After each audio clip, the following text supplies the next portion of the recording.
Hello. It is the first month of my favorite time of year. It's Thursday. Let's bake.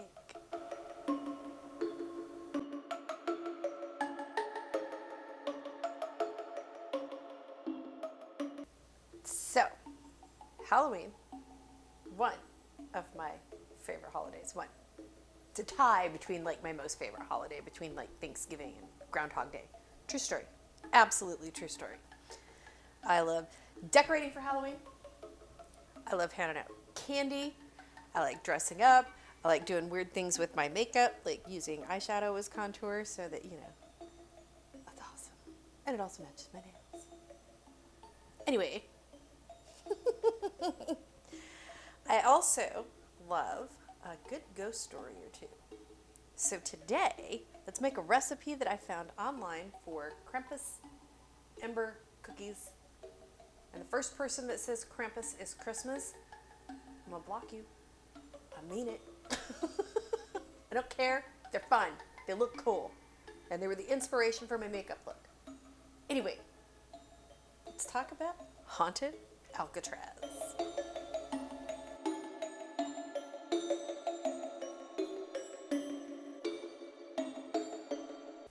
Okay, so I probably really won't block you, but I won't be friendly. And I might say harsh words, but probably not even that. I just don't think it's in me anymore. I don't have to fight. It's not worth it. I got older and I went, but okay, you're right. I'm gonna go take my ball and go home. Anyway, get my sugar and stuff in here.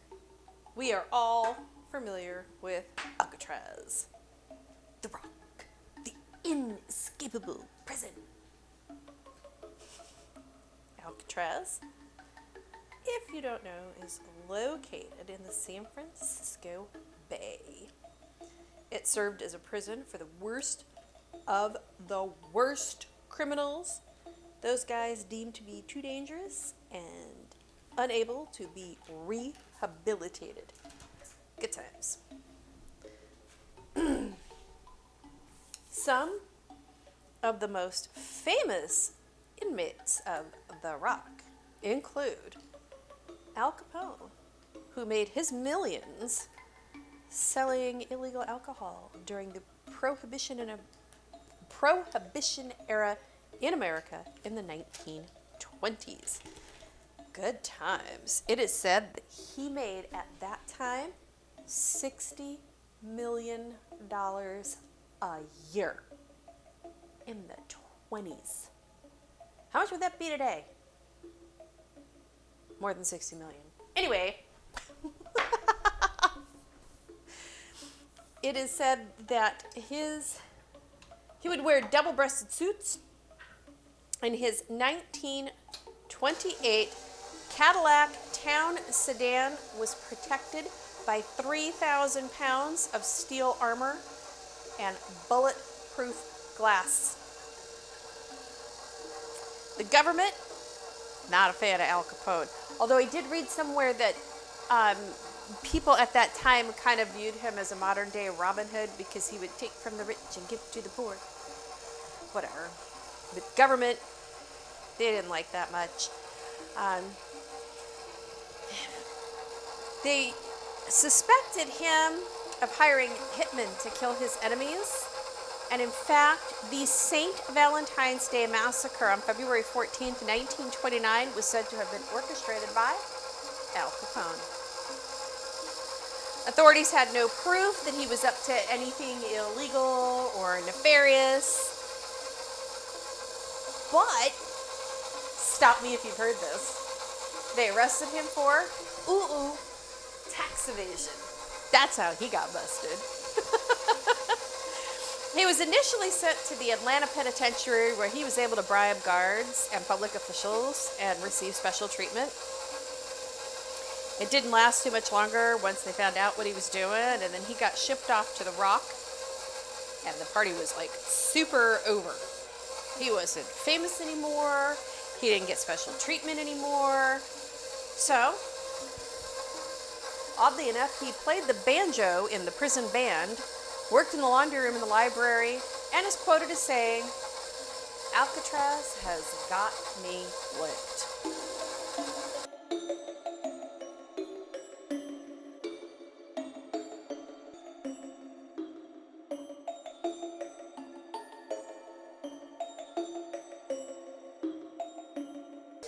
So, George Machine Gun Kelly, and it said that he grew up in a wealthy family.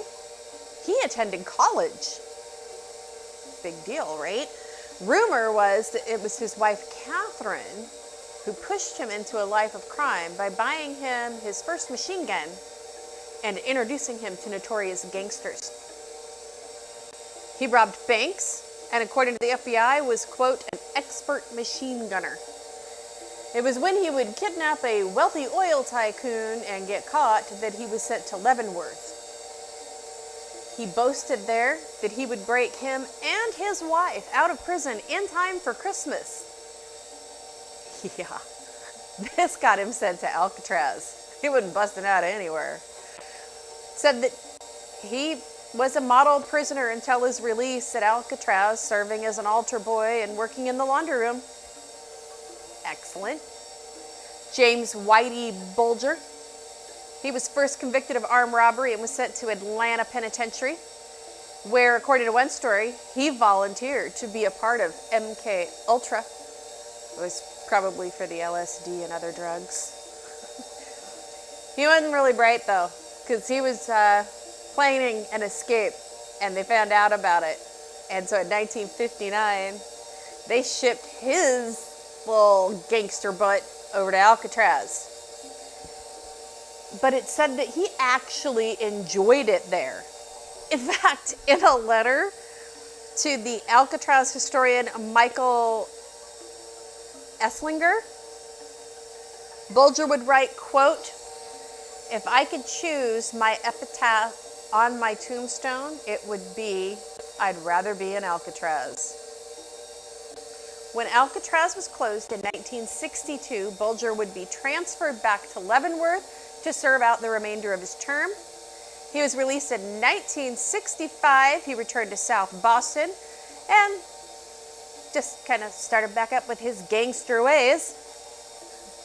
I mentioned him on my other series in connection with The Lady of the Dunes, if you remember that one. Okay. So eventually, him and a partner of his would become informants for the FBI while simultaneously running their own little criminal racket. So smart. When he was advised by an FBI agent that he was about to be arrested, he fled, went into hiding, and wasn't found until 2000 when he was discovered living in Santa Monica, California under an assumed name. He was arrested and he was convicted of 11 murders and received 2 life sentences. He was sent to the United States Penitentiary in West Virginia in October of 2018, where he would survive a whole total of 2 days. He was found dead in his cell, murdered by other inmates. Promise, I'll get into the haunted stuff, but like with some things, I gotta know some history, and when it's really fascinating history like this, I love it. Love it, love it, love it. So more famous inmates. Hang with me. John and Clarence Anglin. These were brothers. They were not the most dangerous ever. In fact, they actually really went out of their way not to hurt anybody in the commission of their crimes. Like, they would wait until businesses closed before they robbed them. And if they robbed a bank, they did it with toy guns. In 1958, they robbed a Columbia Savings Bank in Alabama. They ended up getting caught. John would attempt an escape and get sent to Alcatraz, and he would be later joined by his brother Clarence after he attempted his own escape. So once at Alcatraz, the brothers would sit for the next 9 months and plan an escape with another inmate, Frank Morris. And so for 5 months, they sat with discarded saw blades. Who's throwing away saw blades in a prison? Doesn't seem so smart. So much. It's much. The prison. And spoons that they would steal from the cafeteria, and they would burrow through the rotting cement at the back of their cells and then hide it by fake grates so that the guards wouldn't know. They would work from 5:30 at night until lights out at 9.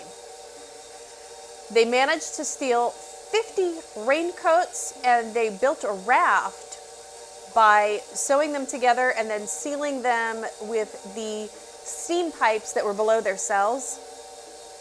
Sounds like a really great raft. The plan was to paddle to Angel Island, steal a boat, get to the San Francisco area, and then steal a car and vanish forever. They planned, they made fake heads out of soap, toilet paper, and homemade cement. They painted the heads. They used human hair to attach to it that they collected from the barber shop. And on the night of June 11th, 1962, the 3 men crawled out of the back of their cells. They collected their raft, carried it to the roof, climbed down the wall, into the bay, and by the time the guards noted that the heads were decoys the next morning, the men were long gone. According to urban legend, they survived, but it's unlikely. The water temperature was said to have been 54 degrees, and the tide was rolling in at approximately 8 miles per hour, and also worthy of note, thinking they probably didn't survive. No boats or cars were ever reported stolen, and pieces of their little raincoat raft were found in the bay. Probably because it wasn't stable, watertight raincoats. So, got the dough, the red dough, wrapped up in plastic, chilling in the fridge. Next part. And continuing with my story. If you go back deeper into the history of Alcatraz, you learn that it was a Spanish explorer, Juan Manuel de Ayala. I'll put his name here. I probably butchered it. He was the first to sail in what we all now know as San Francisco Bay, and he did it in 1775. He would map the bay and name one of the islands Alcatraz. I'm gonna put it here. Sorry if I'm butchering the Spanish language, which would later become Alcatraz.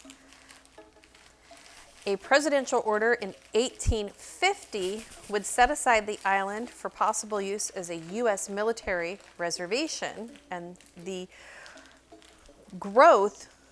boom in growth in San Francisco due to the gold rush meant that the area would need protection, and this would lead the Army to build a citadel and fortress at the top of Alcatraz in the early 1850s. There were plans to install more than 100 cannons on the island as well, and that would have made it the most heavily fortified military site on the West Coast, with nobody getting through that. Alcatraz was also the site of the first operational lighthouse. No inmate is said to have ever successfully escaped from the Rock, though more than a dozen attempts were made during its operational era. One of the most famous was the Anglin brothers and Frank Morris. The other one happened before theirs on May 2nd, 1946, and would be known as the Battle of Alcatraz. It was here where 6 prisoners would overpower the guards, steal their weapons, and attempt to escape, only to realize the one thing that they needed, they didn't have: the key to the recreation yard. They were desperate. They wanted out.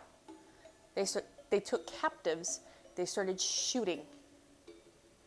This would go on for 48 hours, during which time 2 prison officers would be killed 18 would be injured, and 3 of the would-be escapees were shot to death in cell block D. It was here, when Ted Wygant was exploring with a psychic, that he is said to have been overcome by a feeling of violence and evil, saying, quote, "I got this tremendous feeling of anger. I felt this presence beneath us in the dirt where these 3 men had died." Is Alcatraz really haunted? It is rumored to be one of the most haunted places in America, maybe even the world. Visitors report strange happenings when they tour the old prison. Al Capone is said to be heard playing his banjo in the shower. Well, the shower room. Alvin Karpus is said to call the bakery and kitchen his home, and Machine Gun Kelly has been spotted in the chapel. All of that said, the most haunted place in the whole entire prison is cell block D. If you go to cell block D, it is said that cell 14D is the most haunted. There you will encounter the ghost of a man who is said to have been locked in there, who died in the 1940s. As the story goes, he was screaming to the guards that there was somebody else in that isolation cell with him. The guards would ignore him and not open the cell until the next morning, and the man was found strangled to death. It is said that that prisoner's ghost showed up for roll call that night. Creepy. If you walk through cell blocks A, B, and C, it is said that visitors hear crying and moaning, and a psychic even claims to have encountered a malevolent spirit named the Butcher. According to records, a man who went by the nickname of the Butcher was killed there in the 1940s. According to the National Park Service, they say that ghost stories coming out of Alcatraz by visitors are, quote, flights of fancy. The official tour site of the place also says, quote, "There are no authenticated cases of ghost sightings by any of Alcatraz's residents over the years, whether they were soldiers, prisoners, correctional officers, family members, or park rangers." What's to authenticate? How do you authenticate a ghost? I mean, how? How? What are you telling these people? No, you didn't see that? Maybe if the ghost has a Twitter. Maybe the ghost needs a Twitter. Can they get verified? Yeah, Right? According to one former prisoner, Leon Thompson, he said, quote, "The island is haunted. It's the island of the damned." So I guess it's really just a matter of who you choose to believe, or even whether or not you believe in ghosts or the paranormal. All right, so I have never made these before. They don't really look like the picture, but check this out.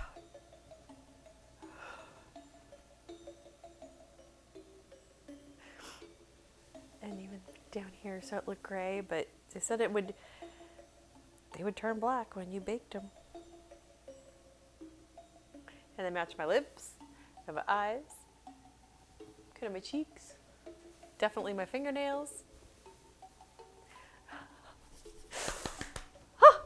Proud of me.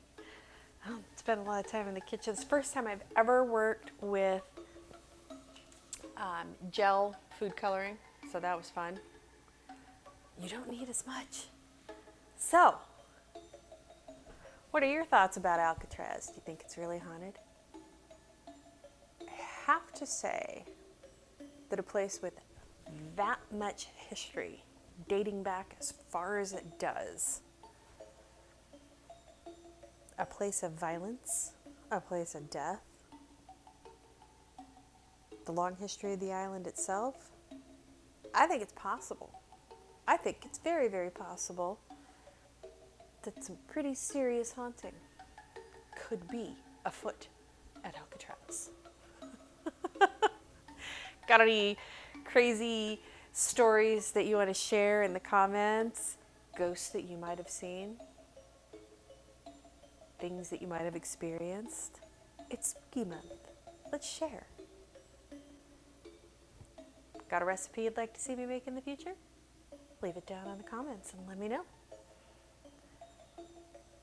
I would like you to subscribe and give this video a like if you enjoyed what you saw and you might want to see more in the future. Happy haunting. I'll see you next week. Bye.